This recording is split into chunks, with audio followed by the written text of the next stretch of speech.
नमस्कार, स्वागत है आपका। आपके साथ मैं हूं सपना दुबे। इतिहास के पन्नों को पलटे तो कई तरह के क्राइम देखने को मिलते हैं, जैसे अपहरण, हत्या, बलात्कार, सीरियल किलिंग।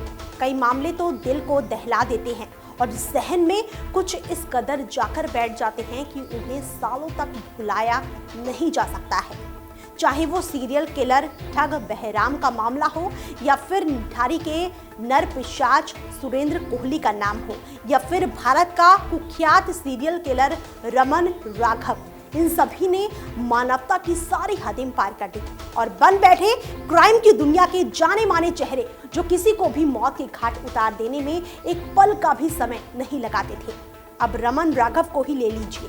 ये अपने समय में मुंबई का एक ऐसा नाम था जिसने सबकी नींदें उड़ा दी थी। रमन राघव रात के अंधेरे में कुछ इस कदर बेरहमी से अपने शिकार को मौत के घाट उतारता था कि सुबह तक दहशत उस पूरे इलाके को घेर लेती थी।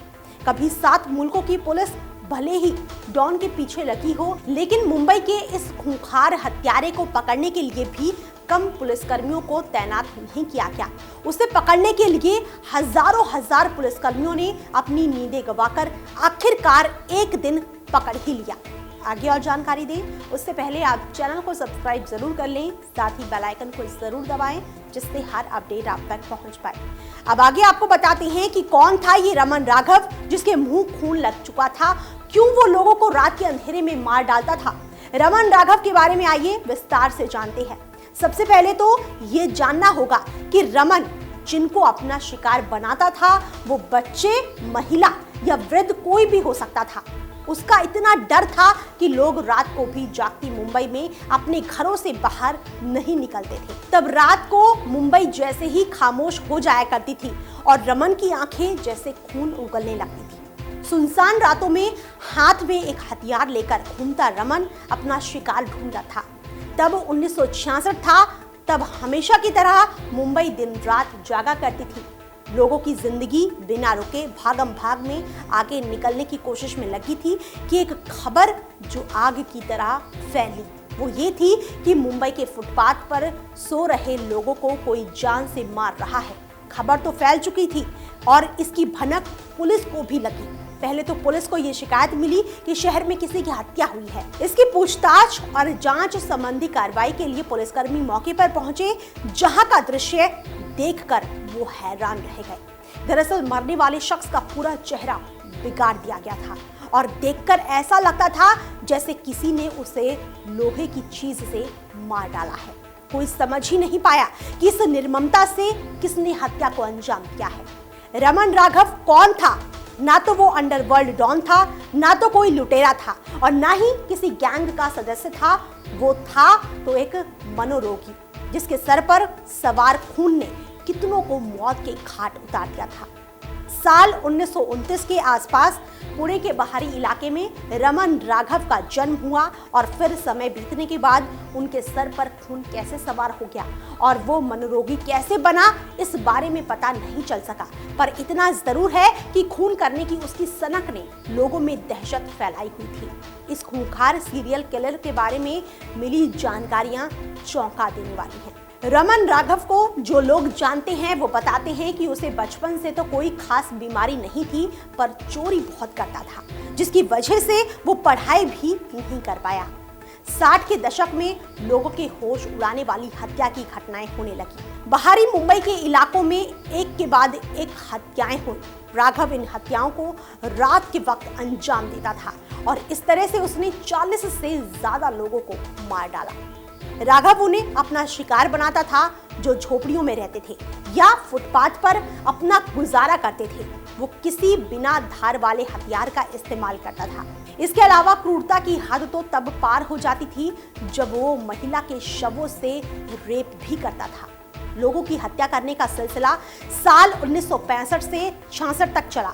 इस दौरान एक मामला ऐसा भी आया जब एक साथ 19 लोगों पर जानलेवा हमला किया गया और हमले में 9 लोगों की जान गई, 10 लोग गंभीर रूप से जख्मी हो गए। इस घटना के सामने आने के बाद से ही लोगों की हत्या करने वाले के बारे में जानकारी मिल पाई। घायलों में एक कृतिका नाम की महिला ने रमन राघव के बारे में पुलिस को जानकारी दी, जिसके बाद ही सीरियल किलर रमन राघव को पहचाना जा सका। रमन राघव एक डकैती में 5 साल जेल में कैद रहा था और सबसे शर्मनाक और इंसानियत को तार तार करने वाला अपराध तो ये था कि उसने अपनी बहन का भी रेप किया था और उसे गंभीर रूप से घायल किया था। इसका रिकॉर्ड पुलिस के पास मौजूद था। रमन राघव कई हत्याओं के बाद भी बच जाता था, क्योंकि जितने लोगों पर उसने हमला किया उनमें से बचा कोई भी व्यक्ति उसे देख नहीं पाया था। पर साल 1968 में फिर कई हत्याओं का मामला सामने आया। तब मुंबई पुलिस सीआईडी के डिप्टी कमिश्नर रमाकांत कुलकर्णी ने शक के घेरे में आए कई लोगों को पकड़ा और इन्हीं पकड़े गए लोगों में से एक था सीरियल किलर रमन राघव, जो आखिरकार पुलिस के चंगुल में था। लंबी कदकाठी, कम पढ़ा लिखा और बेहद जिद्दी इंसान था रमन राघव, जिसने पकड़े जाने के बाद पुलिस हिरासत में पूछताछ के वक्त ही अपनी कुछ मांगे रखी थी। चिकन, वेश्या और साजो सामान मिल जाने पर ही उसने अपना मुंह खोला था। पुलिस 23 हत्याओं का जुर्म रमन राघव से कबूल करवा सकी। कहा जाता है कि उसे खुद ठीक याद नहीं था कि उसने कितनी जानें ली हैं। पुलिस की गिरफ्तारी के बाद जब रमन के खिलाफ केस चलाया गया तब उसके मनोरोगी होने का भी दावा किया गया, पर पुलिस ने डॉक्टरों के तर्क को नहीं माना। उसे लेकर एक जानकारी और सामने आती है कि पुलिस ने जब रमन को कोर्ट में जज के सामने पेश किया तो उसने जज के सवालों का भी जवाब देने से साफ इनकार कर दिया था। इतना ही नहीं, ऐसा उसने कई बार किया। जब पुलिस ने उसकी चिकन खाने की बात मान ली तब जाकर उसने सवालों के जवाब दिए। उसने कोर्ट में अपने पापों का पूरा चिट्ठा खोल दिया, कैसे वो लोगों की जान ले लेता था और किस हथियार का इस्तेमाल करता था और हत्या का वक्त क्या होता था। उसने कोर्ट को सब कुछ बताया। कोर्ट की कई तारीखें बीत गईं और फिर राघव के पक्ष ने अपनी दलील दी कि वो दिमागी अक्षमता की वजह से हत्याएं करता था। उसे पता नहीं था कि इंसान और इंसानियत क्या है। हालांकि पुलिस ने तर्कों को सिरे से नकार दिया। बाद में मनोरोग विशेषज्ञ डॉक्टरों की एक टीम को जेल में ही रमन राघव का इंटरव्यू लेने दिया गया, जिसके आधार पर टीम ने जानकारी दी कि वो एक गंभीर मानसिक रोगी है और उसे पैरानॉइड सिजोफ्रेनिया बीमारी है। ऐसे बीमार शख्स पर सख्त कानूनी कार्रवाई करना कानून का उल्लंघन होगा। राघव को पुणे के येरवाड़ा जेल में कैद किया गया और फिर साल 1987 में हाईकोर्ट ने उसे फांसी की सजा को उम्र कैद में बदल दिया। इसके बाद जेल में उम्र कैद की सजा काट रहे रमन की किडनी की बीमारी की वजह से मौत हो गई, पर उसका खौफ आज भी दिल को दहला देता है। रमन राघव से जुड़ी जानकारियां अलग अलग स्रोतों से ली गई हैं। नेटवर्क न्यूज इन जानकारियों की पुष्टि नहीं करता। फिलहाल के लिए इतना ही। बाकी ऐसी और वीडियोस के लिए आप चैनल को सब्सक्राइब करना ना भूलें। आप देख रहे हैं नेटवर्क न्यूज, साहस सच कहने का।